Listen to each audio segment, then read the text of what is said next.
What's going on, everybody? My name is Zach Webb. You are tuning in to the Boston Chris podcast. Y'all have a good day. Phenomenal artist too, man. I appreciate you coming, man. Matt Hillyer for the first time on the Boston Chris podcast. This has been a long time coming for me. I'm a huge fan of yours, and I'm pretty stoked because mutual friends out there in the music room have shared a couple of songs. They've allowed us to use a couple of your live performances from In the Music Room as part of this episode. So, Oh yeah, cool. Yeah, Randy. yeah, Randy does a fun thing out there, man. He's a cool dude. That's a good deal. So yeah, we'll be out there in a couple of weeks. My first time out there will be Monty Montgomery. So, oh, that'll be cool. yeah. Monty's great, and he's such a cool guy. Have you talked to him ever before? I have not. This will be my Yeah. first time meeting him. Yeah. Really cool dude. Yeah. Yeah. So talented. So the first song that we're going to include is one called If These Old Bones Could Talk. Tell us a little bit about this song, Matt. Okay, well, I had the idea, and I'll go ahead and give the spoiler alert. Not that it's a spoiler; the song's been out for a long, long time.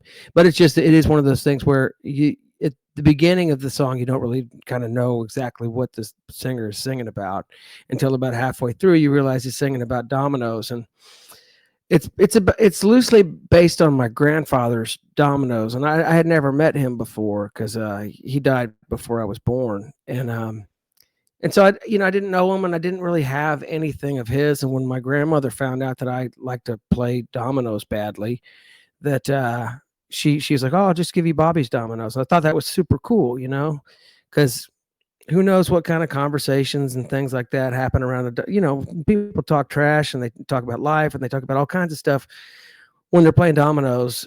And so, I thought, man, if these old bones could talk, that was kind of the hook line. And then me and Steve, my bass player, sort of worked on it a little bit. And we were in Mexico. There used to be this trip that all these musicians would take to Mexico along with music fans and all this stuff. One of these kind of trips to resorts where people book up for the music.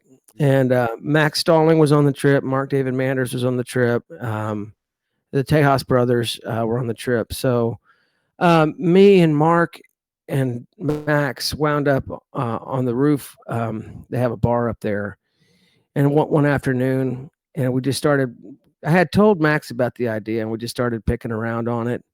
And then we pulled Dave into the situation and had a great day coming up with the song, just, loosely sort of based on what kind of situations, where these dominoes might have gone, what, who might have said what, all of that stuff. And that's kind of where it came from. It was a really fun day, and to get four people working on a song together and then to come up with something, that's not an easy task. No, not at all. I mean, just kind of happened to be in the room together, right? Well, yeah. Well, we were outdoors, and we were at the bar, and then by the end of the song, there was a whole crowd of people around. I guess some of the, fans and stuff were like, "Oh, they're up here writing a song. You should come." So there was a whole bunch of people crowded around, and I know at some point we're like, you guys aren't getting paid for you're not like, this is between the four of us. Yeah. We're not cutting you in on this deal. No, but it was fun. It was a really great day, and one of my favorite sort of co-writes I've ever done. So, and I love those guys. We just had Max on the show too not too long ago. Yeah, he's a phenomenal character as well, to be sure. Yeah. But here's the song. It's If These Old Bones Could Talk, from Matt Hillyer, and from our friends over in the music room in Waxahachie. Y'all check it out.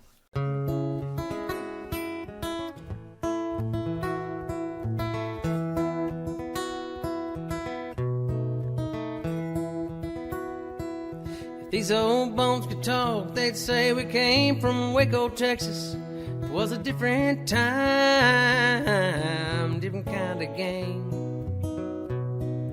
Cadillac green, marble lead that aged slightly yellowed, and the box is torn and tattered, but the memories still remain. Hickory smoke above and an old dog on the floor. Piece of chalk on a black slate tabletop for keeping score. Old friends and stories of the places and the ones they love, all the secrets they'd unlock if these old bones could talk.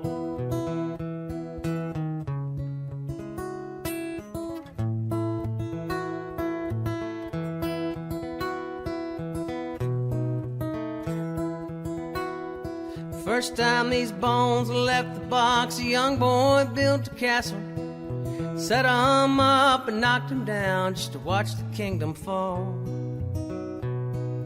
First time that the boy left home, he took those same bones with him when he went to fight for freedom on the day his country called. Halfway around the world with dominoes stored in his gear, he knew a game of 4 to 2 with friends could wash away the fear and bring back old friends and stories of the places and the ones they love, all the secrets they'd unlock if these old bones could talk.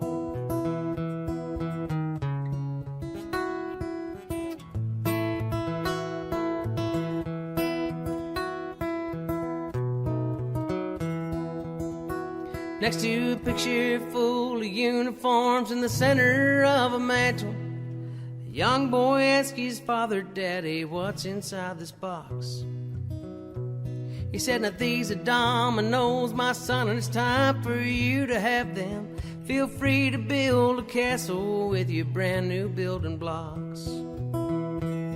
There may not be instructions that can tell you how to play, but if these old bones could talk, I can tell you what they'd say about old friends, the stories of the places and the ones they love, all the secrets they'd unlock if these old bones could talk. Talk about old friends, the stories of the places and the ones they love, all the secrets they'd unlock if these old bones could talk. These old bones could talk, they'd say we came from Waco, Texas. Though the players may be different, the game remains the same." All right, so we are back with the one and only Matt Hillyer, and I have a kind of a icebreaker question. What are your favorite drinks right now? And that can be alcoholic or not. Well, it's going to be alcoholic because I do enjoy a beverage. It's very hip and chic right now. I do like a good old fashioned when they make, those like, I don't know. I kind of started getting, I really think that a lot of people started getting back into old fashions after Mad Men came out. Mm-hmm. And, Don Draper's so cool and he always ordered old fashions. And now it seems like everybody's on the old fashions, but I do like that a lot, but I also like to keep it simple. And just a Jameson on the rocks, Nice or neat, I like if it's something I like to taste it. Old fashioned's been the answer a lot on the show here recently. I know, right? So it's a very, very hip thing right now. Yeah. But I also like a good dirty martini. Nice. I love that. Yeah. There's not much I won't partake in. I don't dig on gin. I don't really do gin drinks. Yeah. Had a bad experience. Yeah, when gin gives me a headache for some reason, and I don't get headaches ever, so I tend to stay away. Yeah, well, I had a bad experience very early on with gin, and I was still sense of memory just takes me right back to that place where I'm just. I hate when that happens. Absolutely, hate when you have one bad experience ruins everything. So, from what I understand, you grew up in the Dallas area, right? Yes, sir. Yeah. So was it in the city that you grew up, or was it kind of a suburb, or what? Well, we live in North Dallas, which isn't Dallas proper. Which I guess, every town, every city's probably got its loop that goes all the way around the town, and then whatever you consider city limits is probably usually inside the loop. So we are inside the loop. We're not in the downtown area or anything like that, but we are in Dallas. So. I kind of love Dallas. I take a lot of crap from people about it because, especially people from Fort Worth. Yep, they're the I was worst going to say. Yeah. We love Fort Worth, but Fort Worth is just Dallas, gross. It's like, come on, man. We're right down the road from each other. Mm-hmm. I'm standing right here. Come on. Yeah. But I love Dallas. There's a lot of cool history to it that a lot of people don't know about. But I would like to get out of here someday because the traffic is terrible. What was it like musically for you growing up in the city like that? Really cool, actually. Really, really cool. Because Dallas, a lot of people don't understand. but it always has had a really good music scene. Yeah. And it'll always been a lot of really great music, no matter what genre you're talking about. That there's always something cool going on. And when I was a kid, when I started playing like 12 or 13, my mentor, my biggest mentor in Dallas, I had a few, but my biggest one was Jim Heath, also known as the Reverend Horton Heat. Yep. And he lived in Dallas, and I would, as a very young kid, my parents would take me to see him play because I loved rockabilly music, and there really weren't any rockabilly bands around except for him, really. Yeah. So I would go to either blues jams where you could get up and sit in, and my friend Mark Pollock, who played for a band called Cold Blue Steel, he was very instrumental in sort of putting me on stage and stuff like that. But Jim was really, really helpful and just very encouraging to me when I was young, and still is. It's just, man, I think that guy is just the greatest, Then I also would go down and do a lot of playing in the Austin music scene with a band called the Wagoneers. I didn't play with them, but like we did a lot of shows with them, and I had my own little band. But yeah, that's kind of one of the cool things about starting when you're young is if you catch on to something kind of cool, and that some of the older guys will see you, they'll welcome you with open arms and really kind of give you a leg up. That's what I experienced. As far as Dallas, I mean, the blues scene was really good, and then by the time our rockabilly band got together, like the rock scene, the punk rock and hard rock scene was really, really happening. A lot of bands were getting signed out of Dallas and going on to do really great things. Yeah, well, and people like Jarrett Reddick, right? Like Bowling. Oh yeah, Group and... we knew those guys really well. We kind of met it was a new music night at a club called Trees in Dallas. And we weren't new because we had been around, but we changed the name of our band and our style and everything like that. So technically it was kind of new. But we met on a night, one of those nights, and we just became fast friends and just have always stayed in touch, and just I think the world of him and his band. He's a good guy, man. Super kind and just down to earth. You talked about rockabilly and kind of your mentoring with Jim, but rockabilly was already there for you prior to that, right? So,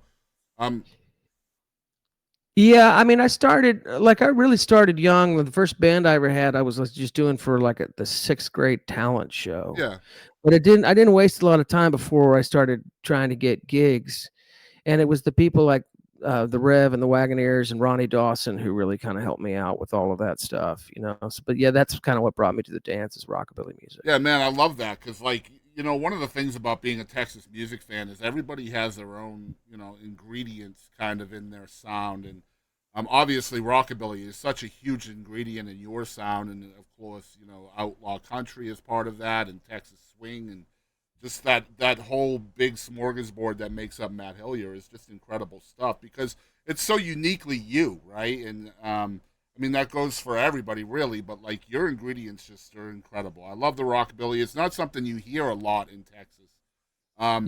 So like trying to find opportunities from that base, was there a struggle at first, or like just trying to find a room to play it in?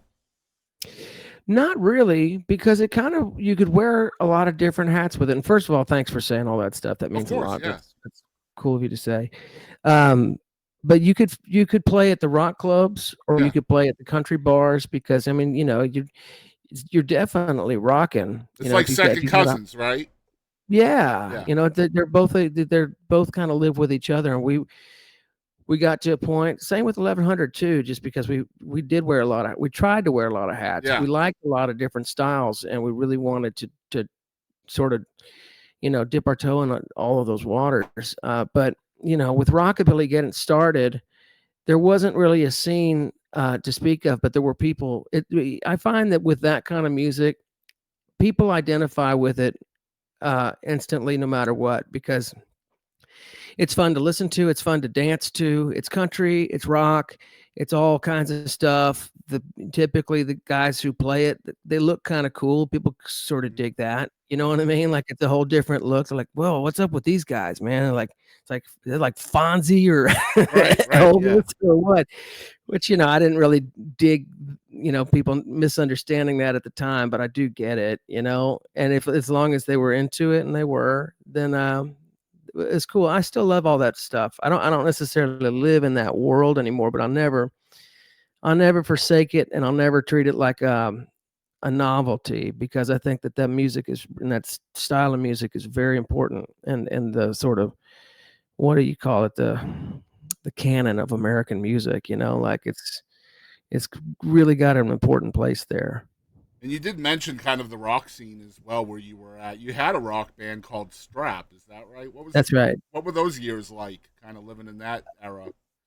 Well, I'll say this much: I'm really, really glad that all that happened before the Social internet media? and Yeah. cell phone cameras. Because Yeah. you talk about being canceled, I think that we wouldn't be talking right now.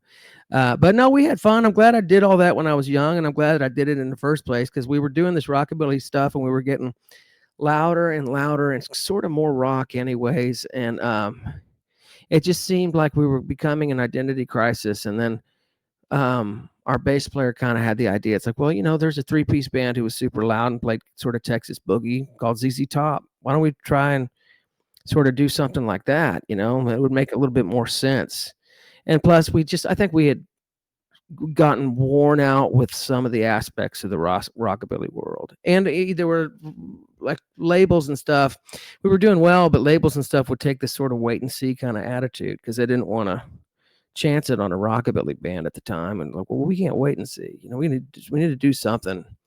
So I'm glad we did it, because I learned the lesson that what it actually means to sort of slash and burn your whole thing and start from fresh, and that people aren't automatically going to dig everything you do, and that learning a different genre of music and learning to write different styles of songs is not as easy as you think, but it is a very valuable lesson. Absolutely. Not to mention, like, I mentioned it earlier, like Texas is it's a hodgepodge of styles and genres and stuff like that. So like everything you kind of add to the bag along the way just makes you more unique, I feel, right? I think so. I was really glad to come back to country music, though, because I'm not a screamer. I gave it a good college try, and I could do a pretty good Bon Scott. I got kind of a high voice, but it's not for me. I'm a crooner. I'm not a screamer, and to get back to playing honky tonk and country music just felt like, at the time, like coming home. Yeah. So Man, before we get into your songwriting, you alluded to your vocals. I want to kind of touch on that a little bit, man. You're just so vocally unique to me as well. Is there a lot of strategy involved in how you deliver lyrics vocally, and is there a lot of thought given to your vocals in a studio atmosphere when you're making records and stuff like that? Well, thank you for that again. I'll say that my main goal is to be on time and on pitch, which should be the main goal for all good singers. It's like that's maybe those are the two most important things, and then to be able to actually emote, and find a way to make people believe it. That's it. That's important, And I have a problem sometimes writing too many words. You know, it's good if you can rhythmically make it work, but I try to remind myself, it's like, all right, economy of words, take some of this stuff out and see what you can do with stretching it melodically a little bit more. But I have a high saying more with less, right? Yes, that's right. And I have a high tenor voice, so I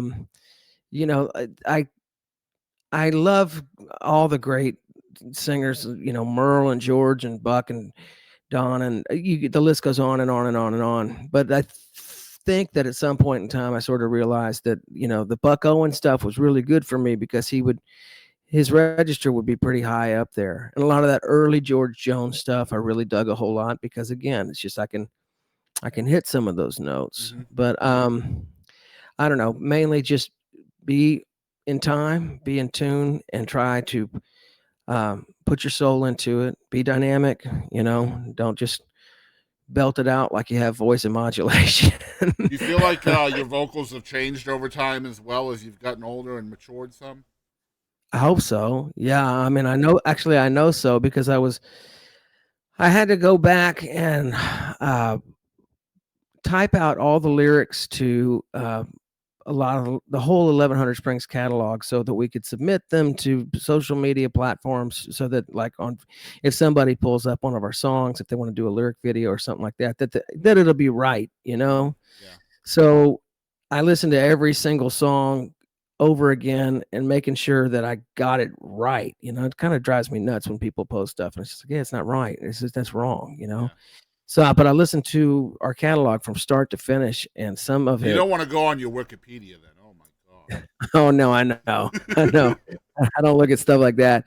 No, but some of the stuff from the early years, it's like it's not like I was, I wasn't singing well. It's just I don't think I had found my voice quite yet, you know. And there's that confidence when you actually, you know, you do it all the time, and you know what you're trying to do with it. You've done it enough on stage, and you know how to do it. You just get better. Hopefully, that's the idea, right? Yeah. And do you remember what your introduction was to rockabilly? Rockabilly, I mean. I can totally tell you how this happened. It was pretty weird, really. Is that it wasn't rockabilly at first? It was psychobilly because my brother and I were into punk rock music. Yeah. And that's all we really dug on, and old school, some old school rock and roll, and you know whatever was around the house, which was everything. But psychobilly was something we had never heard. We were mainly into punk rock. He went on a trip to England, and he brought back these psychobilly records. Like, man, check this out. This stuff's pretty cool, and it just blew my hair back. You know, it's just like wow, like Demented Argo or the Meteors or any one of those types of bands that just it's like something I had never heard before. It's just like 50s rock from the moon or something. I don't know. But my mom, being super cool the way that she is, she's like, you know, that's cool that you like that psychobilly stuff, but if you like psychobilly, you should go to the source, try some rockabilly music. It's like, what? What's that?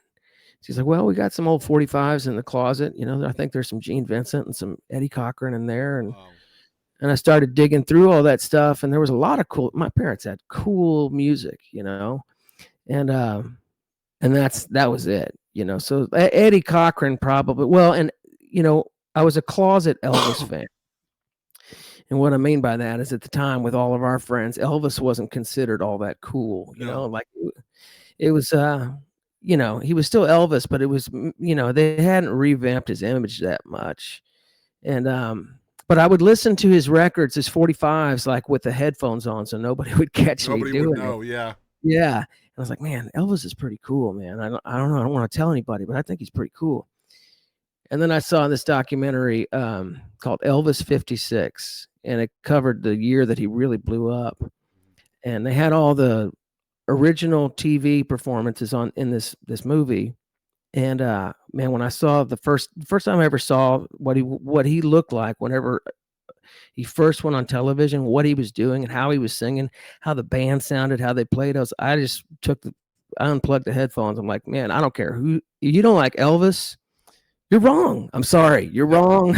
You know, I mean, of course you can point to some stuff that he did that maybe you don't like as much, but if you don't think this guy's cool, then nothing is cool. You know, it made sense when they say 50 million Elvis fans can't be wrong. After that, you know, I was just like, man, that is it. That is the end all be all. Do you ever delve into some of that Austin psychedelic rock from like the 50s? Oh yeah, like the 13th floor elevators. And here's a funny story: is that my mom grew up with Roky Erickson. Really? And yeah, and it's funny because they converted all these home videos from the 50s, you know, which of course there's no sound to them and they look all bad and everything. And they had this thing called the doll buggy parade where all these little 2-year-olds come out dressed up as something or other.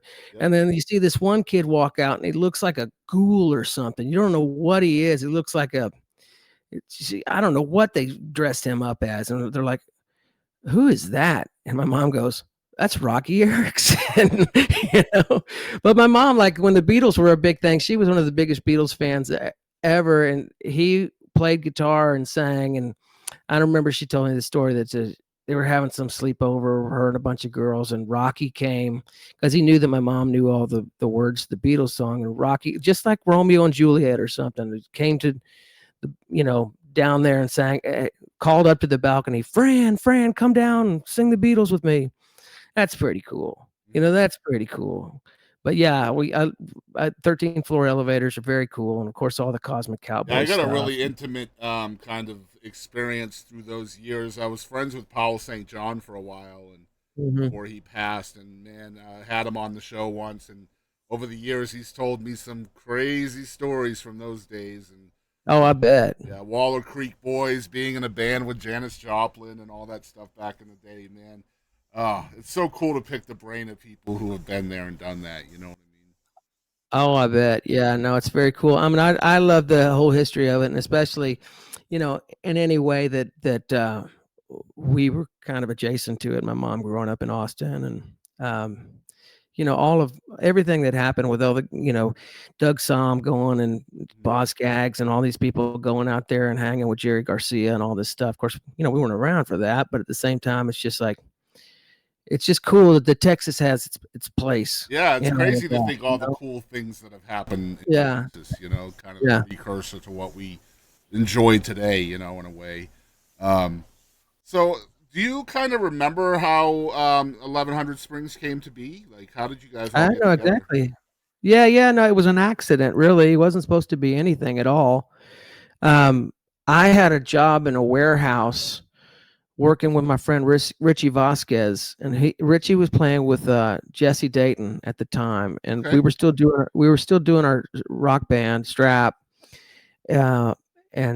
but Steve and I had talked about, like, well, what if we could find some place where we could play on like Mondays, Tuesdays, Wednesdays, because most of our gigs are on the weekends, like, and play some of this old country stuff, because we missed it. We loved it and hadn't done it in a while. And so I got to talking to Richie, and Steve and me got to talking about it, and so we decided Steve went to 8 Air's Saloon in Dallas and talked to them about us coming on Monday nights to play.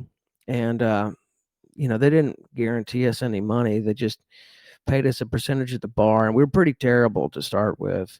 We couldn't remember all those songs, Yeah. like, and the bar regulars didn't really like us because we looked funny to them. But we got better, we got better. We started making a little money, and then a lot of the people who would come out were our friends in the service industry, because that was their weekend. They could go drink cheap beer and hang out with us and listen to us play country music. To them, they thought it was great.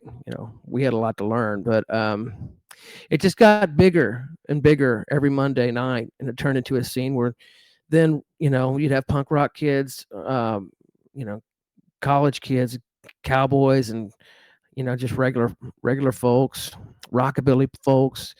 The crowd was very interesting and very cool that way, but everybody got together to drink cheap beer and dance to country music, and it just became more fun than the other stuff we were doing. So we made a cassette tape. The fiddle player had he had won some studio time from his church or something. We made a cassette tape. We sold those for $5, and then we made T-shirts and sold those for 10. And then we had enough money to make an actual CD, and then you're off and running. And it was, we got good enough to where people, it just kind of happened organically. We were having fun. What's the writing look like back then? So, like, you're gonna make a record. So, like, what's the writing? I think, if I listen to it now, it's kind of seems soft. A lot of it's pretty sophomoric to me, but I don't know. It was like I say, it was a relief to come back to that style of stuff, because when I was in high school and writing all these rockabilly songs, it's like coming back to write country songs felt pretty natural to me. I had a lot to learn, probably still do, but I really enjoyed it. I mean, I think the first 2 songs that were written for 1100 Springs, one was Raise Hell, Drink Beer, and then the other was The Only Thing She Left Me Was the Blues. And I'm pretty sure I wrote both of them on my lunch break at my job. Wow. And I don't know. I just really had a lot of fun with it because I'm back in this sort of comfortable space where I'm not trying to write the next big rock song. It's just cool to get back to it. And there wasn't any pressure because again, it wasn't supposed to be anything at all. And is it all solo writing for you at that time? Yeah, I was the only songwriter in the group at that Yeah. time, and I wasn't really doing a whole lot of co-writes. They for a long time they really kind of scared me. Yeah, and I was going to ask about that because, like, going into your catalog, it's a lot of Matt Hillyer and just Matt Hillyer. That's all there is on the song. So I love chatting with songwriters because everybody's different. They're from A to B and all the way to Z is different. Their process for getting there is different. So for you, like, is it more melodic based first? Is it lyrically based? Are you like coming up with a song title and then creating a story around it? Like if these old bones could talk, like you see the dominoes and then you create this backstory for them, or is it like all of the above? It's kind of all of the above. I mean, if I'm telling the truth, the chord progression, either the chord progression or the words will come first. I'm not really great at writing around a title, which I've been able to do it plenty of times, but it's not typically where I start. So, but it's always a great idea, because you get right down to the heart of what the song is about. If you can do that, it's a really good thing to do. But I don't always do that. So usually, like the melody, the chord progression will sort of come first, and then once you sort of think about what you're trying to say, where you're trying to go with it, then the first line is very important to me because it's got to be something that it's just like any good. It's like the best. It was the best of times. It was the worst of times. Right. Something that grabs the reader or the listener. Something that's hooky. Yeah, right off the bat, that sort of gets your interest and makes you go, huh? And then you get into it from there. But there's no really one way specifically that it has to happen because there's times when do you find yourself like going through life like listening for hooks, writing hooks down, like keeping a notebook of hooks and all that? Of course, yeah. In the last 4 years, I don't carry around a notebook as much as I should. I've been in this songwriters group for the last almost 4 years at this point, and we write a song every week, which is a lot more songs than I've ever had in the songbook finished than ever in my life, and that's a big deal because it's still a good idea to keep a pen and a pad by the bedside in case you get that idea when you're in between sleep and awake. That happens a lot, doesn't it, for songwriters? It does. But I haven't been doing that as much because I know that I'm at some point in the week I have to write and submit a finished song. Mm-hmm. And throughout historically, I'll come up with something that I think is good. I'll scribble it down. It's because I don't want to lose it. But the reality of it is if it's that good, you should get up and work on it, even if you have to pull yourself out of a sleep and finish it, because you're going to look at it. If it's just a couple of lines you don't want to lose, you're probably going to look at it the next day and you're going to go, this is garbage. You know what I mean? You're not going to do anything with it, but it's been better in the sense that I've learned that the importance of actually finishing it and making a little work tape immediately so you don't lose it, because you can change anything. You can change and edit anything you want forever. Really, they're kind of living, breathing things. Do you find yourself like? Is it hard for you to get back into that headspace wherever you were when you first wrote it down? Yeah, it can be. Yeah. It can, but that's why I really try to get at least far enough into it to where it is a concrete idea. Yeah. And record that, because if you just relying on remembering it in your head, you're not going to. Right. You might get lucky, but probably you're not. And even if you remember the words, even if you write the words down, then you can't hear inside your head the way that you wanted it to be done. Just record something immediately before you use it. It's going to be better. And songwriting is about feel too, right? So like you have to be able to get back into that feeling wherever you were when you wrote it down too. And I can't imagine that's easy. I mean, here's the thing. No, it's not. Like just like anything that you want if you want to do something well, then it's probably going to be a little bit difficult. But what I try to remind myself, because I've told all kinds of people that I really want to get into this songwriters group, I'm like, man, trust me, just we limit the amount of people who are in it.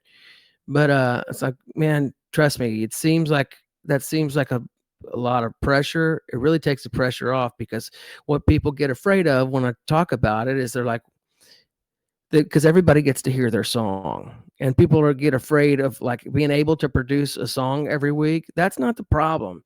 You're afraid of writing a bad song. Yep. And newsflash, you're going to write some bad songs. But the truth of the matter is, the people that I'm talking about have been doing this for years and years and years. They know what they're doing.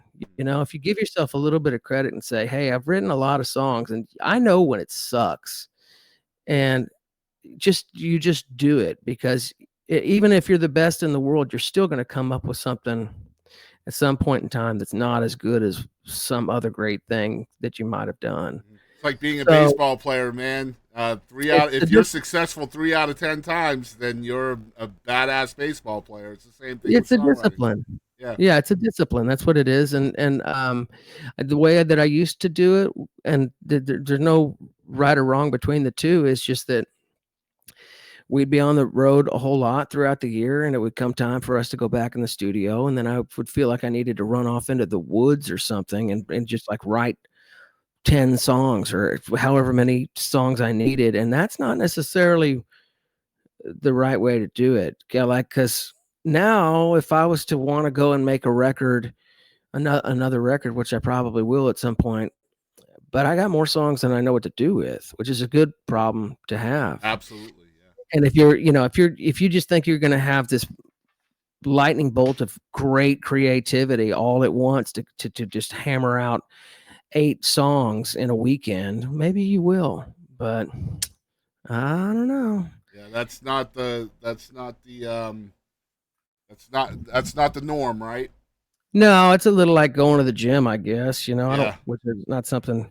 I'd rather write a song than go to the gym. Absolutely. I'd rather do anything than go to the gym. Right. Oh, man. I know one of the struggles of songwriters is kind of the what I call storytelling versus marketability or commerciability. When you're kind of an indie writer, you can kind of get away with, being who you are, being, kind of grasping that freedom and being able to tell your story, regardless of, a label telling you whether it's sellable or not. Have you struggled with that over the course of your career, like writing a story versus just trying to be marketable? I mean, I don't know about marketability, but I do know that I'm not a great storyteller when it comes to it. Like, I've written some stories type songs that I've been relatively proud of, but typically when I sit down to tell a story, it's a hard thing to do. You got to be good at that, because 3 minutes. Either you have to be really good at being concise and telling a story within the parameters of like, what people would like a song to be, which is maybe 4 minutes tops, which is hard to do, to create a narrative that speaks out like that. Or you just got to not give a damn about those parameters and say, damn the torpedoes, I have something to say here, and this is a story. And a lot of the great storytelling songwriters, they are committed to the actual story and the how to tell it, but I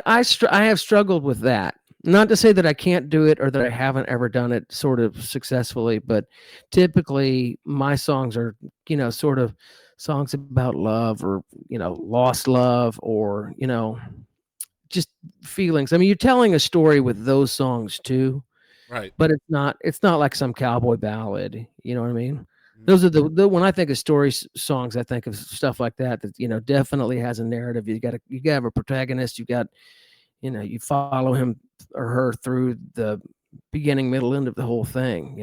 We definitely have some of that vibe though in your catalog for sure. There's some there's some, but it's just I'm able to do it. Don't get me wrong. I've been able to do it, and when I actually pull it off, I'm very happy, because I do struggle with that part of just like condensing a song, the storytelling song, into the amount of time, Yeah. because people will lose interest pretty quick, and you got to get to the point, because you don't want to sort of belabor too much minutia with all of that. Do you feel like you've struggled with that as a writer, like trying to get, like we talked about less is more earlier, like getting the story in within a parameter that you're comfortable with?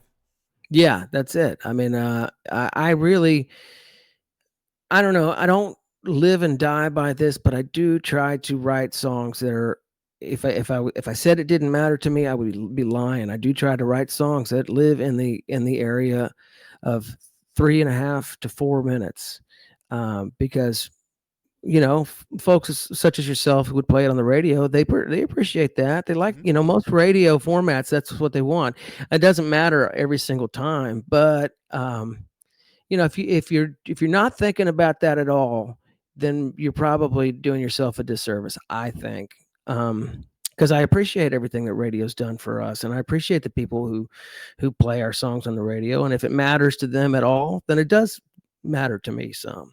So one of the things, I love how you mentioned radio here, and this is not on my outline, but this might be very interesting coming from your perspective. Obviously, the way people consume music has changed in the 21st century. The terrestrial radio still exists; it's still out there, but like we have streaming platforms, and we have internet radio, and we have, like the playlist generation, right, where people are trying to get added to popular playlists and things like that. The waterfall effect, where you're releasing singles, one every 2 months or whatever. Things have changed so much. So as a content creator, which is essentially what you are as an artist, has the way you're creating content changed because of the way that kind of the dynamic around you has? Yes, and it's about to even more so. With the next thing I want to do is something that doesn't involve making a full length record. I still believe in records. I still like making records. I like the process of it, because it just feels right. You know what I mean? We just did this tribute to the Redheaded Stranger album, and it was great. So cool. I wish I was there, man. I heard all about it. It was so cool. And it was so cool. It was a lot of work for me, because I was learning all the wheelie guitar parts and all that stuff. But when I'm listening to this over and over and over and over and over again, I can't help, especially that record, because it's made to be a story. The whole, from one song to the next. You take one thing out of it, it's not as good, because it tells us the whole. As a concept record, it tells a story. So I still believe in that idea, where it's like, there's a reason when I go, and if I make a whole record, there's a reason I go to pick, the order in a certain way. It has to do with how they flow together and all that stuff. And I think that I grew up in that generation where you sit down and you listen to a record, or you just bought it with your money. Yep. You just saved your money to go and get it. It matters. You don't know which song is going to be your favorite just because it's the one you hear on the radio doesn't mean it's going to be your favorite. Right. So like, I still believe in that, but I also know that, like, as you say, as a creator, my wife tells me, it's like, after I'll make a record, she's like, you always get this way after you finish an album and release it. You just go into the dumps. Like you get like depressed, and it's just like you get all this insecurity and self-doubt, because you spent all this time making this thing. It's an artistic crash, right? Right. And it's so much fun to create. And then you put it out there, and then there's that vacuum, right? There's nothing like, And even if people like it, it's not like you feel that immediately. It takes some time for people to chew on it and wrap their heads around it. And now, so it's even different too, just because of the way, like you say, people consume music in a different way, and their attention spans are shorter than ever. And oftentimes, the way that they discover a band is not even because they heard it from their friends, or they heard it on the radio or whatever. They just are trolling algorithmic playlists, and then they hear it and they go, oh, that's kind of cool. I'll add this one. They don't even know the name of the band. Nope. They just like, they like it. And so it gets added into their mix more and more.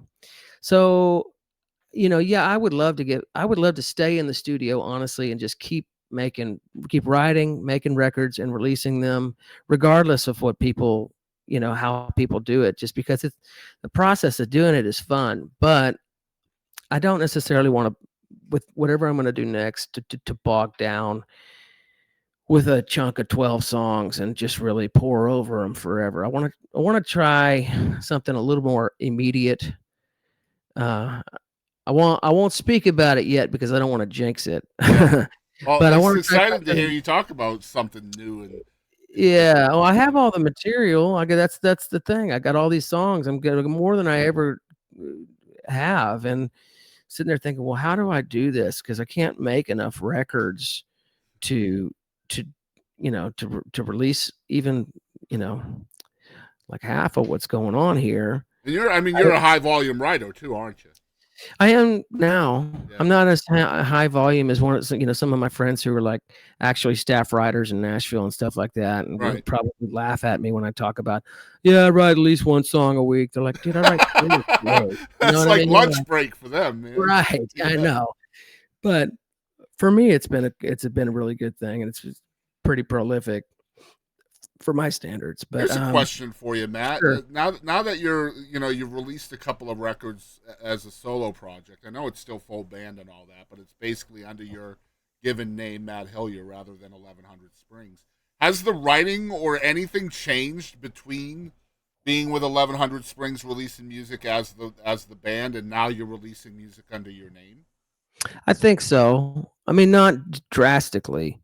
It's still, it's most of it is still stuff that, if 1100 Springs were still around and I pitched most of these songs, I think that they'd probably get into it. But I don't know, there's a handful that are really just kind of out there in left field that if I'd have taken it to the band, I know that they would have just been like, I don't get it.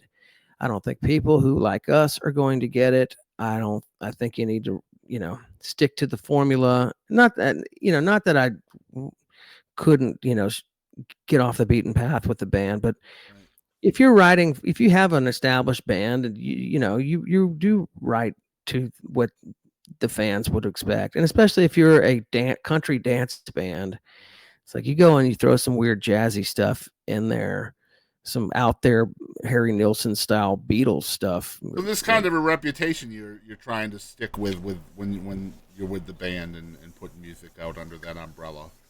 Well, if you're lucky enough to have any kind of following, then don't look a gift horse in the mouth. Yeah. If they, if you know that kind of what your people are going to be into, I mean, by all means, do what you feel is right. But 1100 Springs and David Bowie are two totally different things. We don't need we didn't need to reinvent ourselves the way that maybe he did.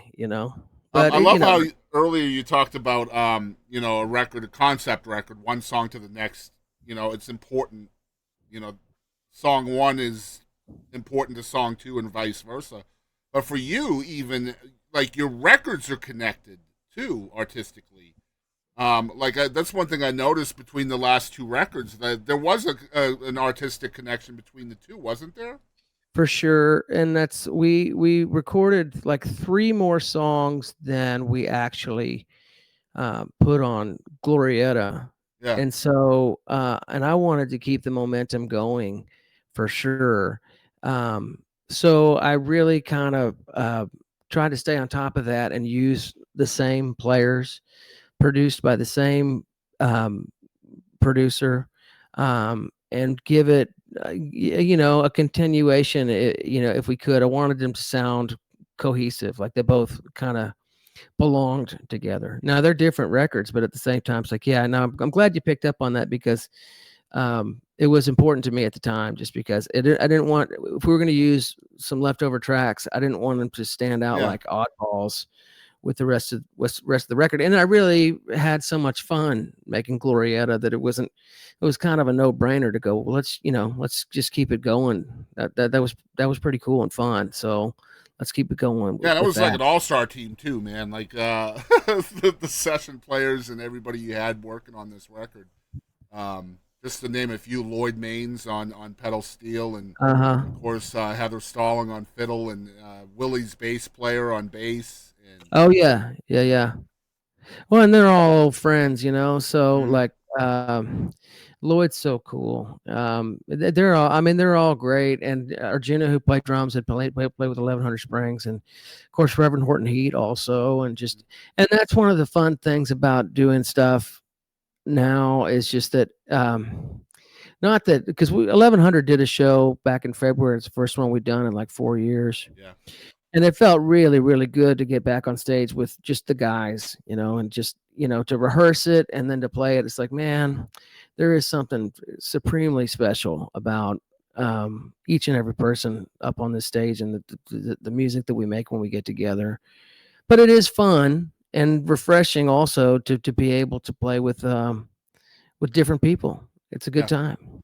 I love that. So just a couple more questions before we get to our break, and then I got some short segments that we'll do with you, Matt, before we get ready today.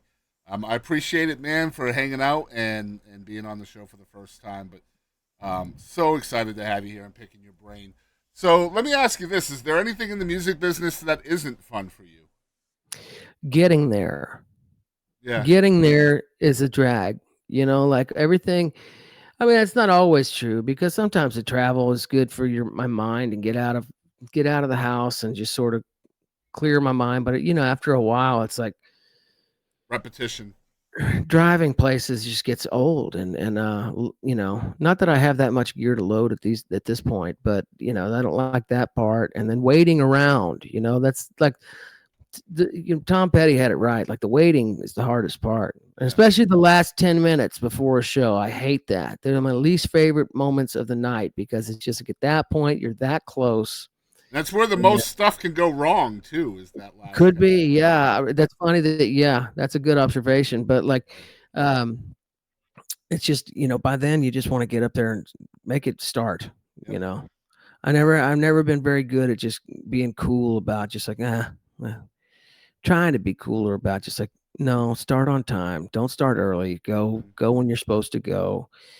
You know, take it easy. You're not supposed to start early in the music business. No, you're supposed to start a little late, right? Yeah, that's right. You're cool. What do we call that? I mean, musician time is what we call that. Yeah, I still like it enough to where it's just like that. Those moments before playing is just like I don't like that. I always say to my wife, well, it's a 7:30 show, which means they'll start at 8. We'll be done by midnight. Yeah, right. Yeah. Well, sometimes, and this is a lot, there are just times when it doesn't matter how cool the show is going to be or how much I want to do it. There's a moment before leaving to go to the show where I'm just like, I verbalize it's like, I don't want to go. Yep. you know, I don't want to go. I know. And, you know, if I'm at home, my wife's like, why do you always say you don't want to go? You know, you want to go. It's like, I want to do the show, but I don't want to. Yep.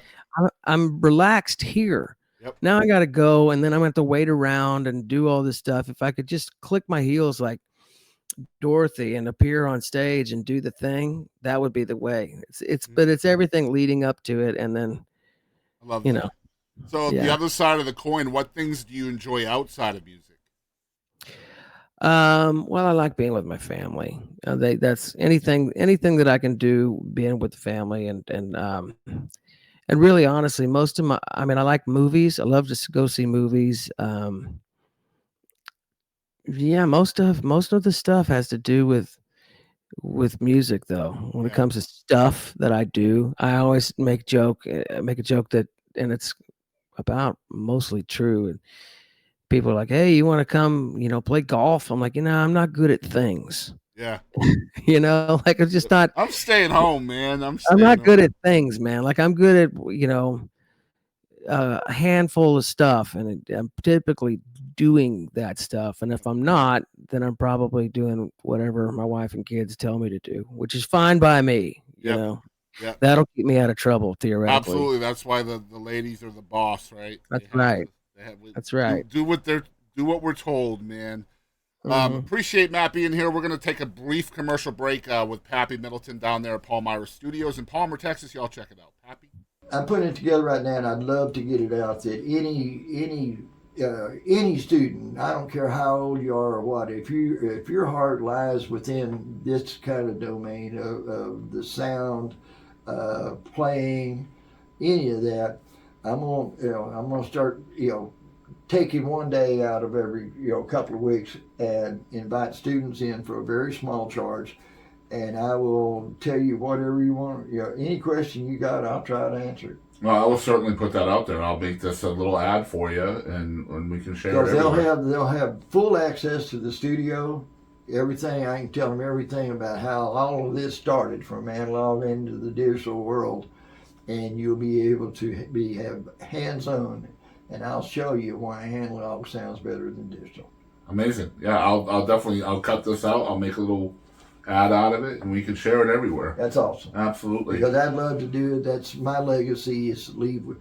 It's the pass it down, right? Yeah. I mean, all right. So we are back with Matt Hillyer, and we do have a second song from our friends in the music studio or in the music room down there in Waxahachie. This one is one of my favorite songs. It's called "Even an Angel." Tell us about this one, Matt. Well, this is one of those songs that I wrote from that song group, and that sort of first guitar riff interlude thing was something that I had been playing with for a while, and probably something that I turned on my phone and recorded just that part, because I knew it felt good and it sounded cool, and I was going to probably do something with it. I was like, man, that's pretty bluesy and just kind of, there's something there.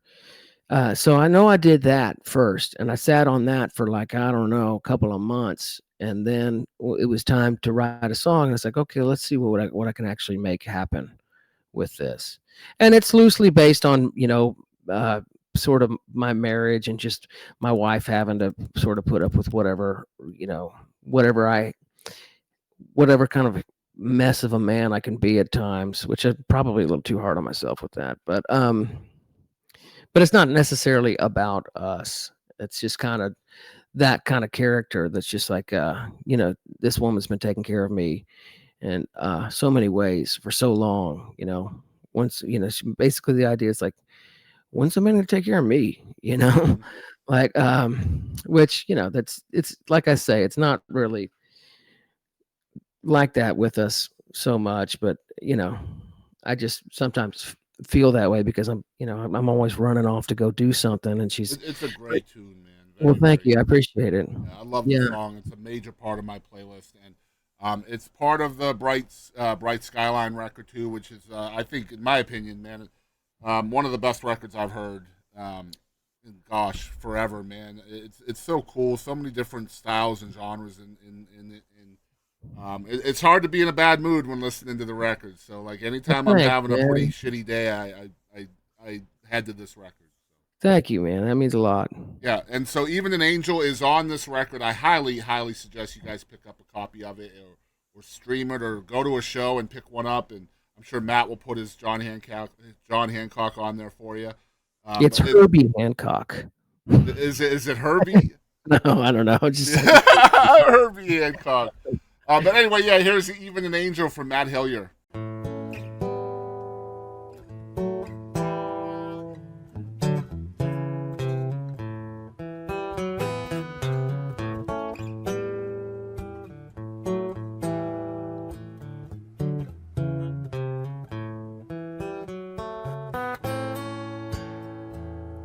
There are words I keep locked up tight inside my head. Words I know should not be heard, better left unsaid. There are times I'm so ashamed for the things I've done to you. Time moves on and leaves the blame for the things I can't undo. And I don't know why, but somehow I am I'm forgiven. Every time you know I'm about to lose my hold, you somehow pull me back in line and you give me back control. And I swear that I'm gonna change and believe it will be true. But deep inside, that devil's hiding like a rock down in my shoe. And I tell myself it's because of your help that I'm living. But I know even an angel has gotta get the blues some days when you're growing old, trying to save lost souls, and deep down you know you can fly away. And even an angel's gotta ask, dear God, when's it gonna be my time? I've been mending his broken heart. When somebody gonna mend mine? 'Cause even an angel's got something to lose. And I know even an angel gets the blues.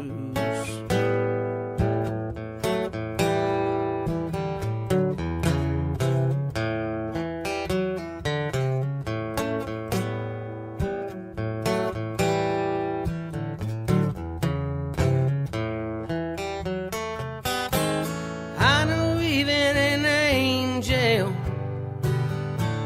has gotta get the blues some days when you're growing old, trying to save lost souls, and deep down you know you can fly away. Even an angel's gotta ask, dear God, when's it gonna be my time? I've been mending his broken heart. Tell me, when somebody gonna mend mine? 'Cause even an angel's got something to lose. I know even an angel gets the blues. And even an angel's got something to lose.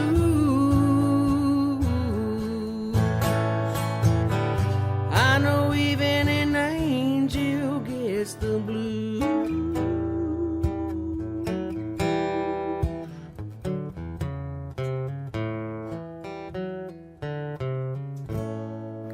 All right, so we are back. We're going to have our having fun segments here, which are just a bunch of different questions that are pretty short. And we use these as TikToks before the episode to get people excited about the full show. And hope you'll enjoy these, Matt. The first one's called Did You Know? Can you tell us something your fans may not know about you? Okay. Wow. Okay. Do something that they may not know about me that I want them to know. They may not know, but probably wouldn't be surprised that I probably was thrown out of every single classroom I was ever in Ever? whenever I went to school. Yeah, I think that's probably true. Wow. Yeah. Yeah. That's a tough one to keep up with. They may not know that I had the most amount of detention out of all the kids in Wow. junior high. Yeah, that's that Rockabilly thing, right? Just got to keep up that rep. I think it's just ADHD, man. Yeah, I just think I couldn't sit still. I never been able to even any place like that, classrooms or church or anything like that. I can't keep sit you cooped still. up. Yeah, and it's not like I want to do anything wrong. It's just I can't. I just can't. There's something inside of me that wants to yell fire in a crowded movie house. Okay. I don't know. No, I would never do that. I know better than that. But just it's just sitting still was always a hard time for I me. understand. All right, next one's called Mount Rushmore. Who is on your Mount Rushmore of songwriting? Okay, wow. Golly, that's a tough one. Chris Christopherson, John Prine, um, probably Merle Haggard, um, and I'm gonna go off the beaten path because I love his stuff, even though he's so out in left field. Harry Nilsson. Nice. Heck Yeah, yeah. That's a yeah, great answer. I like yeah. that. All right, next one's called What the Heck? This is just five rapid fire questions. Just tell me the first thing that pops into your brain. Let's see here. Number one, if you were a crayon, what color would you be and why? Red because blood's forever. No, I'm just I'm just kidding. Number two, what is your best curse word alternative? Current word alternative. Like, what is a word alternative? A curse word alternative. Oh, I'm this has always been a classic because I used to hear my dad say it a bunch, and I say Godfrey Daniel, because of W.C. Fields. We were big W.C. Fields There you people. go. All right, Godfrey Daniel, number three, who is your hero? my hero. Wow, geez, that's a big one. I'm gonna go. I'm gonna say my mom. You know, because she's always, we've been right along buddies since I was a kid. She's such a strong and brilliant woman, and always been so empathetic to me and to my brother and to my dad and my whole family, really, and just kind of also just been very encouraging of any interest that we had. There was never a time that she would have told any one of us, it's like, I don't know if you should be doing that. You should be thinking about something else. It's always just being a big cheerleader. So I'm and she's a great writer, and I'm proud of her. Nice. Number four, why do you think McDonald's doesn't serve hot dogs? Because why go any grosser than they already are? All right, know what I last mean? one. Which superpower do you wish you had? I wish I could travel through time. I love that. Yeah. That's a good one. All right, next segment is called One Artist. Who is one artist that you wish the entire world knew about? Okay. Wow. And I know that I've been asked stuff like this before, and I can't, when I get put on the spot, I can't remember. I'll just say one of my favorite bands out there that I wish were a bigger band, because I do love when a band is a cohesive unit. It's because you don't see it that much. These guys, the Broken Spokes out of Houston, Yeah. are a really good country dance band, and I relate to that a whole lot. So it's not like they're quote unquote an artist, but I do really, you can see how important it is for them to be a good band and to make people, to give people a good night of music that you can dance to, which there aren't that many bands that do that much anymore. And I appreciate it. We were kind of one of those bands. Yeah. All right, what is the biggest lesson that you've learned directly from music? Okay. Well, I was given advice because I used to get really down and out when I was really young. If there was a small crowd and some people would leave, I'd get really down, just and I asked my friend Ronnie Dawson, because he would just give a stellar performance no matter how many people were in the room, and he said something that sounds so obvious, but it's way easier said than done. But he made it look easy. You can't play for the people who aren't there. You have to play for the people who are. That's it. It's just as simple as that. And I was like, well, that makes sense. And that can really apply to any number of things, I think. I'll give you a good example. I used to be a video game streamer, still dabble in it from time to time, but I did it full time from 2018 to 2022-ish, 23. Mm-hmm. And when you first start doing that, obviously when you hit the live button, you're literally streaming to nobody. There's literally nobody there. It's just a big goose egg, right? No, zero. And I had a friend of mine that was streaming to hundreds and hundreds of people at a time, and I used to ask him all the time, I don't understand, how you're able to get from where I'm at, where I have zero, to where you're at, where you have hundreds. And he's like, you just have to focus on the people who are there and not the ones who aren't. And once you start realizing that, then you will have more people showing up. And so that's And it lives in, yeah, and it lives in perpetuity. Yep. But I'll give you one more twist on that specific thing and how it relates in other ways. There's this movie called it's got Sandra Bullock, and she goes to rehab, and God, I can't remember the name. 28 Days, I think, something like that. I think that might be right. Yeah. So, but there's Viggo Mortensen plays this guy. He's a baseball player, and he comes to rehab, and they're talking. It's like, how are you able to hit? He's practicing throwing pitches, and it's like he's hitting the strike zone every single time. It's like, how are you able to hit such a small spot?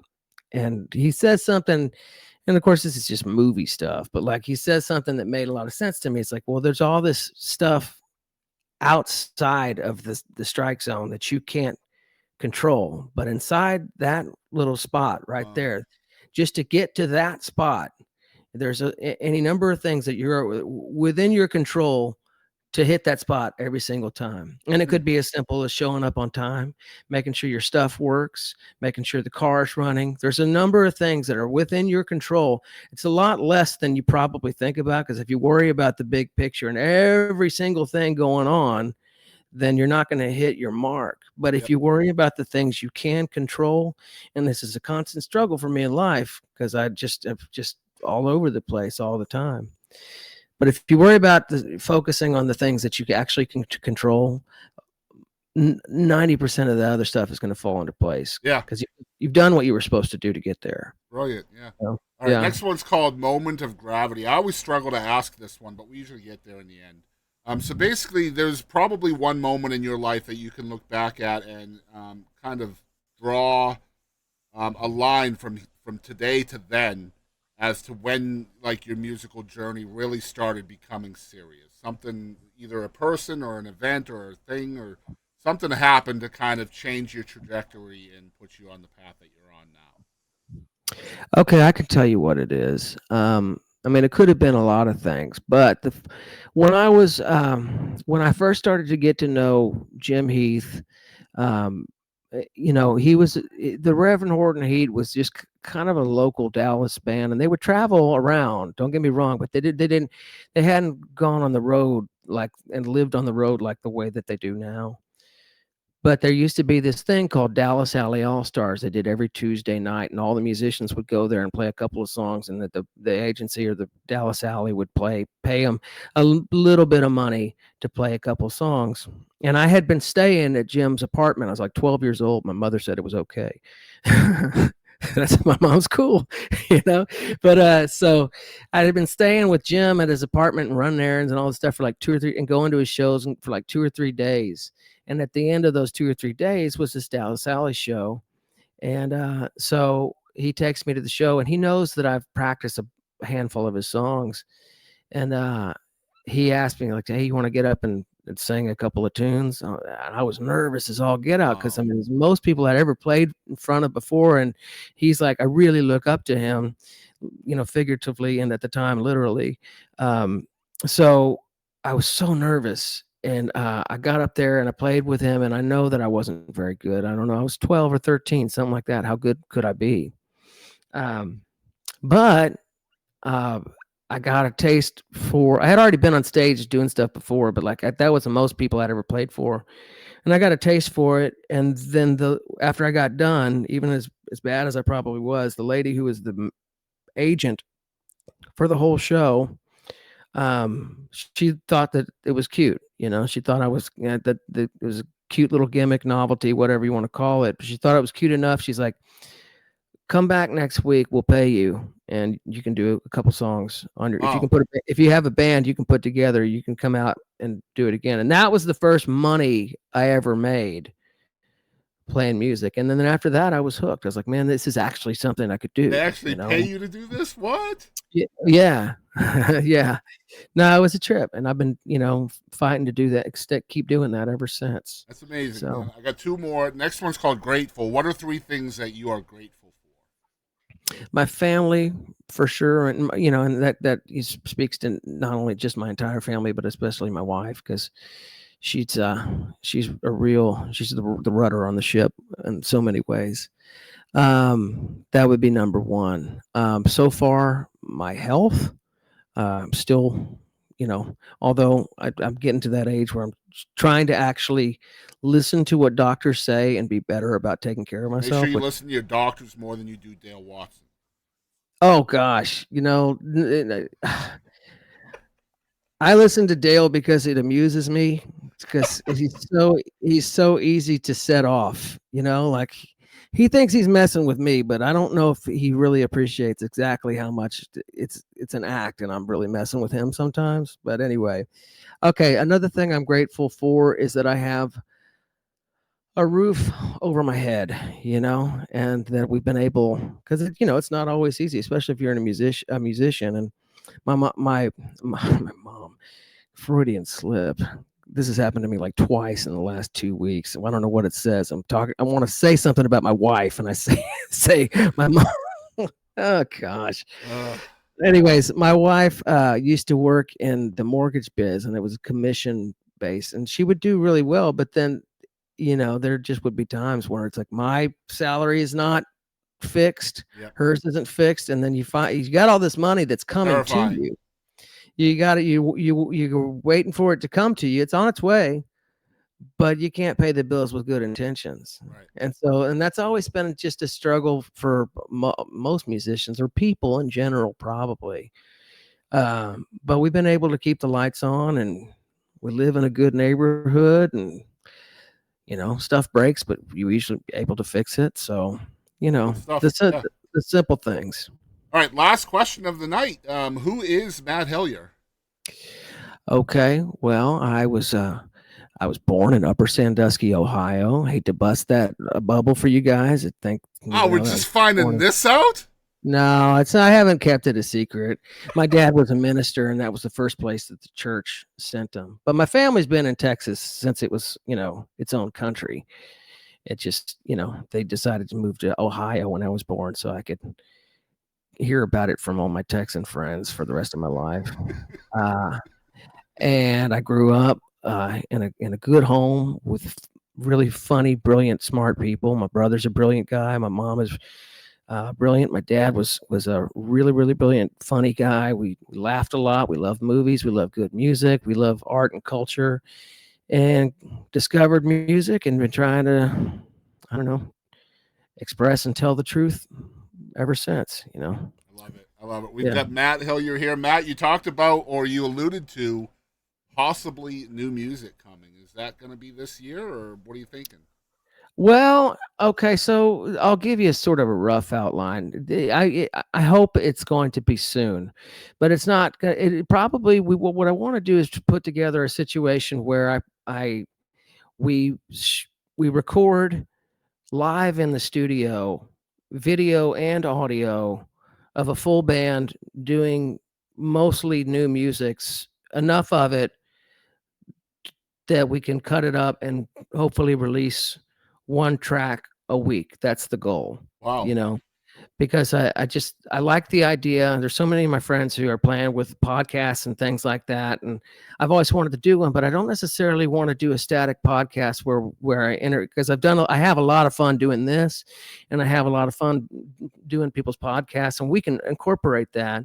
But I really would like to play with the idea of doing live in the studio where you make a scene. It's an idea that you bring a lot of cool cats together one day a month, and you record 3 or 4 songs, hopefully, and then you cut them up. You continue to release them, but it's known that by all these musicians that we'll have some food brought in, we'll have some drinks, we'll create a scene where it's fun for us to get together and jam, and it's new music, and you can release it. It doesn't have to be mine. It could be somebody else's. We can bring people in. Sounds badass, man. It sounds like a lot of fun, but I know it's going to be a whole lot of work. But me and John Pedigo are toying with the ideas in the space. He's got a new space that we can probably work out of, and that's kind of what I want to do. It's just something that's more immediate and continues over and over again. You don't have to get it perfect, but you do want to create something that looks and feels like, wow, man, I'd like to be in that room. Cutting edge, man. You might be starting something,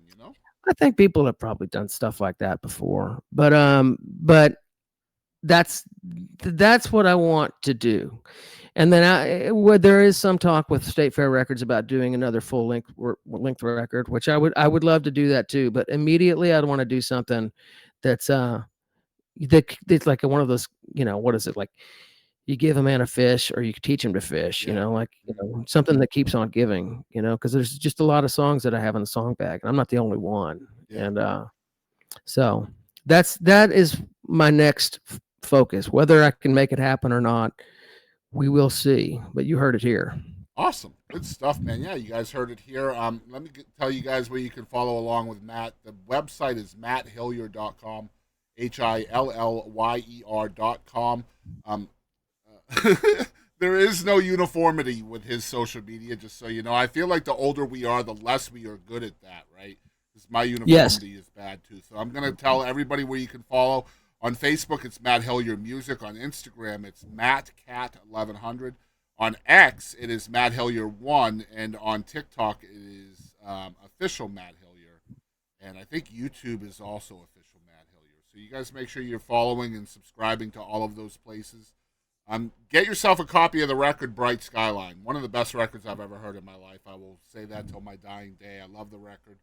And I'm so stoked to finally have gotten to talk to you, Matt. I appreciate your help. Likewise, man. This has been so much fun, and thank you for all your kind words. It means the world to me. And just Max and Heather had done your podcast, and they just said it was so much fun, and it really, really is. So I appreciate it. Well, if you'll have me back, you just ask me, and I'll come. Man, yeah, I would love to have you back, man. Like I said, I've been a fan of yours for like 12 years. I started podcasting in 2016, so this has been a long time. I've been wanting to chat with you, and it's kind of cool, like getting to chat with some of my, the people that I've really looked up to for a long time, like yourself and like Max and Courtney Patton and Jesse Robb Jr. was just on. Like a lot of these guys and girls that I've been listening to since for ages. So yeah, it's really a privilege that you came on, and I appreciate you, man. Thank you very much. Hey everybody, this is Brother Keith and Mike Sauce, and we appreciate you tuning into the Boston Chris radio show.